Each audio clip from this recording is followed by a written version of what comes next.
So you guys may not be surprised to hear this, but not only is Isabella a sexist or a misogynist and a racist, she's also a transphobe. I know that probably caught you off guard, but this is something I saw a couple years ago of her talking about trans issues, and let's see what she has to say.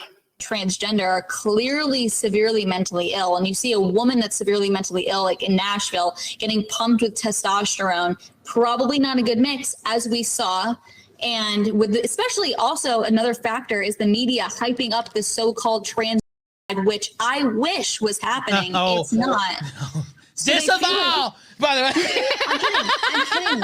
Joke. You can't trust anything I say. I'm always joking. People that are like trans. All right. So she says that, they're hyping up this trans genocide thing. I wish there actually was a transgender going on. And the other host did freak out. He's like, oh, no. He's like, oh, I don't want to disavow. And then she said, oh, I'm always joking. What was the joke? What's the joke there? Like, I'm curious. Like, go ahead. Say what? Since when do we joke about genocide? Like, I'm waiting for any joke about genocide to be funny. Yeah.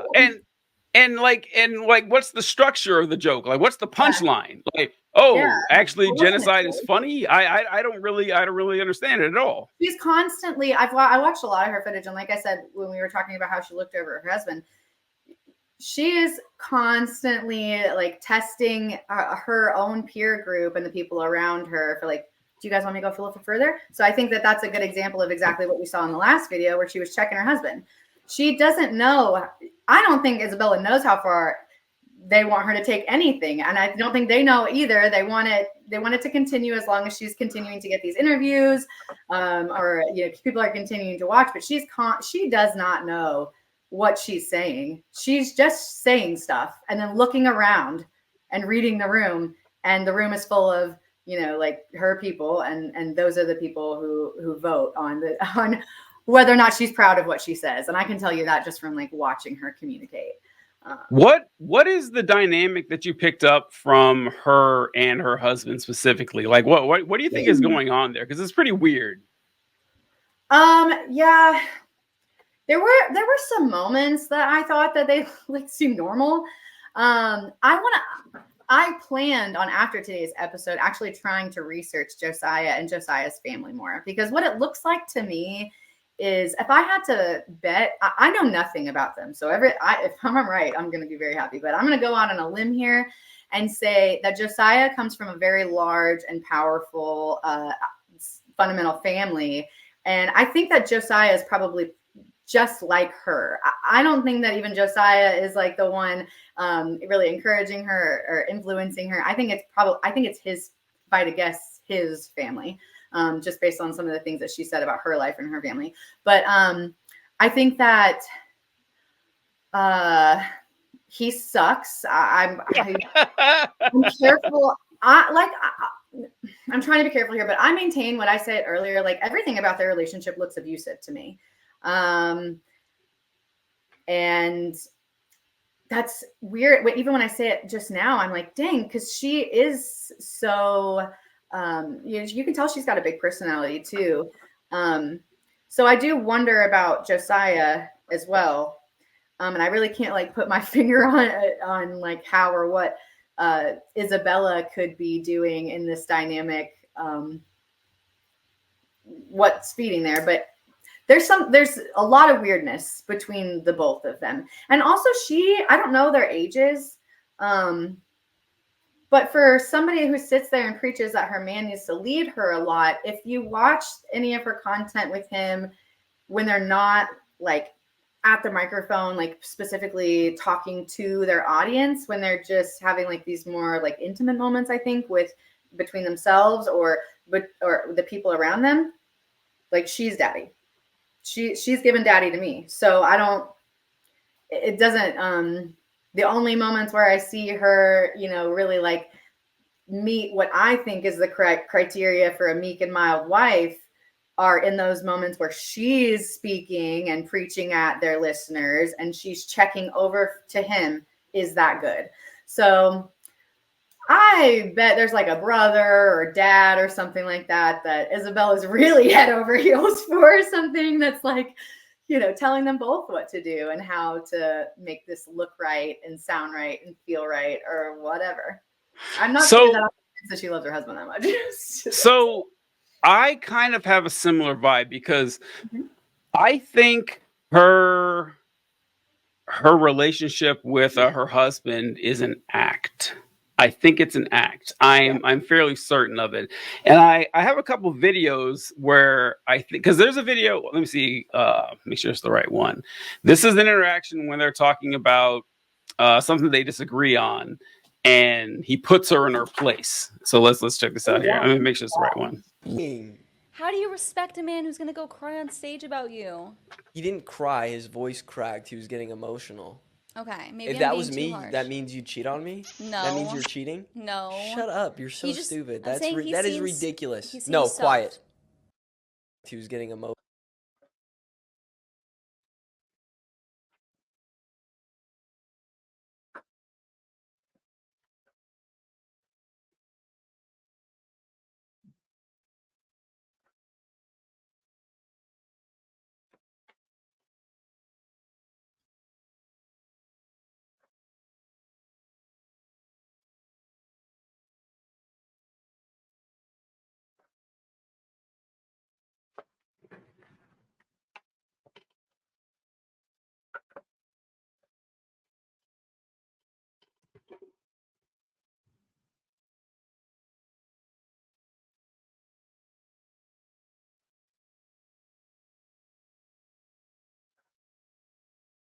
All right. So I paused it because it's a visual thing too that I think tipped me off. I wanted to show you here. I wanted to see it. I'm so sorry. That was not my kids crying. That was them on YouTube, and they're not allowed on YouTube, so I had to go down. Okay. Here we go. What are you saying? How do you respect a man who's gonna go cry on stage about you? He didn't cry. His voice cracked. He was getting emotional. Okay, maybe if I'm that being was too me, harsh. that means you cheat on me? No. That means you're cheating? No. Shut up. You're so stupid. That is ridiculous. No, soft. quiet. Thank you. What are you saying? How do you... I don't believe that was real. I don't. I don't. Like the immediate way she turned like a robot or something like that. That's not like I don't think that's a normal reaction when something like that happens. Even if you're like, fake, which I do think is the most likely. Or I will tell you, I just want to give this caveat because if he was, if he was like physically abusing her, just looking at the two of them, like I feel like she would definitely having to allow that. But there are circumstances where you like animals. If you kick a dog enough times for saying something like that, they will, even women, people, whoever, human beings, children, they'll respond like that. They'll just, like, oh, like that's a cue. But I do think that you're right. It was absolutely fake because I have watched more content of them having similar little spats that were less perfect, less whatever. And rather than when he says stop or be quiet or all these like abusive verbiage that he's using, all this abusive verbiage that he's using with her, she responds like, you can tell she's annoyed. She's annoyed. So that was very performative, and that's just based on like consistency of their content that I have seen. Yeah, I agree. And I think it's an act, and they're trying to like push this message through. And so this is another clip of him and her talking. And in this video, he talks about the concept that, sometimes he's magnanimous enough to admit that, sure, sometimes the husband can go a little overboard. And if that happens, this is his proposed solution. You do what you're supposed to do, whatever I tell you to do, because that's your job, is to submit, do it with a smile on your face. I don't care. And I wouldn't have let you leave. I would have, you would have had to eat whatever mean things I would have said.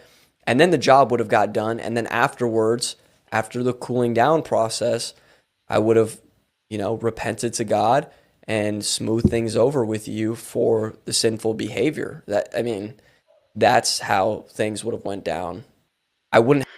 So what's interesting about that to me is something that I've noticed a lot with people involved in this movement is I I wrong you in some way, and after it's done, I apologize to God. Like that, my chief concern is making sure I apologize to God, not to you. I'll And smooth then things over. Go ahead. the same thing, like that same portion was what caught my attention too. And almost like the flip side of that's very your point is that being able to go repent for yourself or anybody is not a get out of free jail or like sin as much as you want card from my understanding of the Bible. But that is exactly how it sounded as he described that as well. Like, I'm not only am I going to I'm going to go repent for you, and yeah, my biggest concern is God and not your mental well-being or the person that's like physically here doing their best trying to like just get through a day. I'm gonna go make sure God's good real quick. I know this is top on his list of all the things in the world right now. And then but also, and it's fine that I abused you or spoke to you that way because I repented and you and God are good. So I'm gonna need you to get the fuck over it. That's essentially what you just said to her or about her, and I don't believe that that's how their dynamic goes at all. No. Yeah, and in the scenario in which that is someone's dynamic, all it means is I get to do it again. I can do it as many times as I want. Fuck you. I'm gonna take it up with the man upstairs, and as long as he's cool with it, I can just keep going with it. And it's like it's an incredibly toxic